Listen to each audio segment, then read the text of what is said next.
മന്ത്രി വാസവൻ രാജിവെക്കണം എന്നാവശ്യപ്പെട്ടുകൊണ്ടും ദേവസ്വം ബോർഡ് അംഗങ്ങളെ പുറത്താക്കണം എന്നാവശ്യപ്പെട്ടുകൊണ്ടും പ്രതിപക്ഷം സഭയ്ക്കകത്ത് നടത്തിയ സമരം ഇന്നും തുടർന്നു.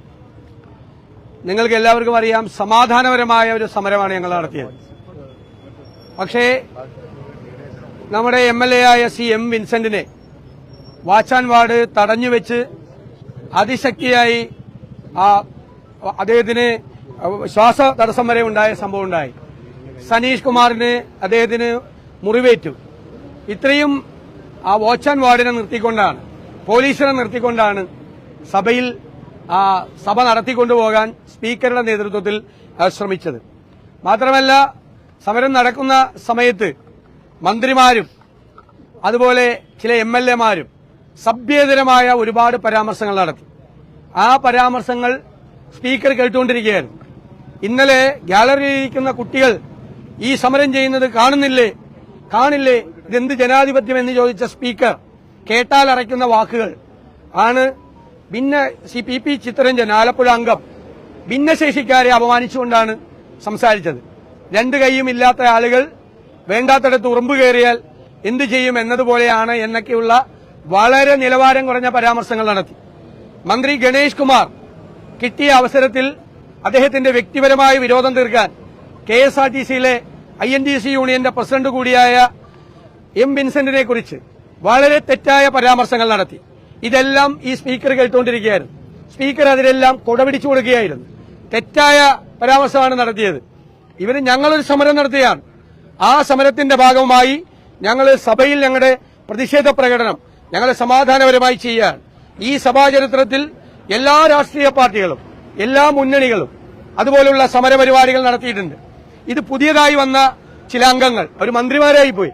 അവരാദ്യമായിട്ടാണ് ഇത് നടക്കുന്നത് എന്നുള്ള രീതിയിലാണ് വളരെ മോശമായിട്ടുള്ള പരാമർശങ്ങൾ നടത്തിക്കൊണ്ടിരിക്കുന്നത്.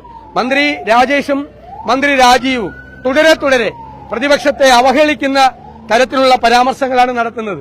അത് ജനാധിപത്യ വിരുദ്ധമായ കാര്യങ്ങളാണ്. ഒരു പാർലമെന്ററി കാര്യമന്ത്രിയുടെ ആദ്യത്തെ ജോലി സഭ നന്നായി നടത്തിക്കൊണ്ടുപോകാനുള്ള സാഹചര്യം ഉണ്ടാക്കുകയാണ്. ഇവിടെ മന്ത്രി രാജേഷ് ചെയ്യുന്നത് സഭ എങ്ങനെ അലങ്കോലമാക്കാൻ ചെയ്യുമെന്നുള്ളതാണ്. അത് തന്നെയാണ് നിയമമന്ത്രിയും ചെയ്യുന്നത്. ഒരു പാർലമെന്ററി മന്ത്രിയും ചെയ്യാത്ത കാര്യങ്ങളാണ് ഇദ്ദേഹം ചെയ്യുന്നത്. ഇന്നലെ മുഖ്യമന്ത്രിയായിരുന്നു പ്രകോപനം ഉണ്ടാക്കിയത്. ഇന്ന് ഈ മന്ത്രിമാരാണ്, അംഗങ്ങളാണ്, ഇടതുപക്ഷ അംഗങ്ങളാണ് പ്രശ്നങ്ങൾ ഉണ്ടാക്കിയത്. ഞങ്ങൾ ഇതൊന്നും കൊണ്ട് തോറ്റുമടങ്ങുന്ന ആളുകളല്ല. ഇന്നലെ കടകംപള്ളി സുരേന്ദ്രൻ ഞാൻ രാഷ്ട്രീയ വനവാസത്തിന് പോകുമെന്ന് ചോദിച്ചു. എന്നെ രാഷ്ട്രീയ വനവാസത്തിന് അയക്കാൻ എന്തൊരു ഇൻട്രസ്റ്റ് ആണ്. ഇവിടെ അയ്യപ്പന്റെ ദ്വാരപാലക വിഗ്രഹം കോടീശ്വരന് വിറ്റ ആളുകൾ കട്ടത് അല്ല കുഴപ്പം, കട്ട് മോഷ്ടിച്ച് അത് വിറ്റതല്ല കുഴപ്പം, അത് ചൂണ്ടിക്കാണിച്ചാണ് കുഴപ്പം. ചൂണ്ടിക്കാണിച്ച ഞങ്ങൾ വനവാസത്തിന് പോകണം. എന്തൊരു തമാശയാണ് കേരളത്തിൽ നടക്കുന്നത്. ഞാൻ ചോദിക്കട്ടെ, മന്ത്രി വാസവനും ദേവസ്വം ബോർഡ് പ്രസിഡന്റും എന്താ പറഞ്ഞത്? അവരെ ന്യായീകരിക്കാൻ വേണ്ടി പറഞ്ഞ ഇപ്പോഴല്ല കുഴപ്പം നടന്നത്, എല്ലാം 2019 കുഴപ്പം നടന്നതെന്നാ അല്ലേ?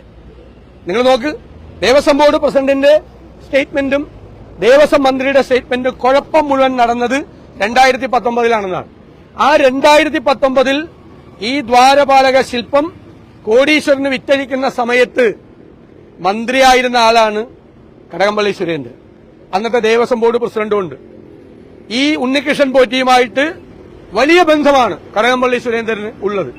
അതുകൊണ്ടാണ് കടകംപള്ളി സുരേന്ദ്രനെ അറിയാം ഇത് എവിടെയാണ് ഈ ദ്വാരപാലക ശില്പം വിറ്റിരിക്കുന്നത്, എവിടെയാണ് കൊടുത്തിരിക്കുന്നത്. ആ കോടീശ്വരന്റെ പേര് വെളിപ്പെടുത്തണം എന്നാണ് ഞങ്ങൾ ആവശ്യപ്പെട്ടത്. രണ്ടാമത്, ഇപ്പോഴത്തെ മന്ത്രിയും ഇപ്പോഴത്തെ ദേവസ്വം ബോർഡ് എന്താ ഈ കുറ്റകൃത്യം മുഴുവൻ, ഇത് വിറ്റത് മുഴുവൻ ദേവസ്വം ബോർഡിന് സർക്കാരിനും അറിയാം. അത് അറിഞ്ഞുകൊണ്ട് കോടതി പറഞ്ഞപ്പോഴാണ് നമ്മളെല്ലാം അറിയുന്നത്, അവർക്ക് നേരത്തെ അറിയാം. അത് അറിഞ്ഞുകൊണ്ട് 2025 ഈ വർഷം വീണ്ടും ഉണ്ണികൃഷ്ണൻ പോറ്റിയെ ക്ഷണിച്ചിരിക്കുക. വീണ്ടും കക്കാനാണ്.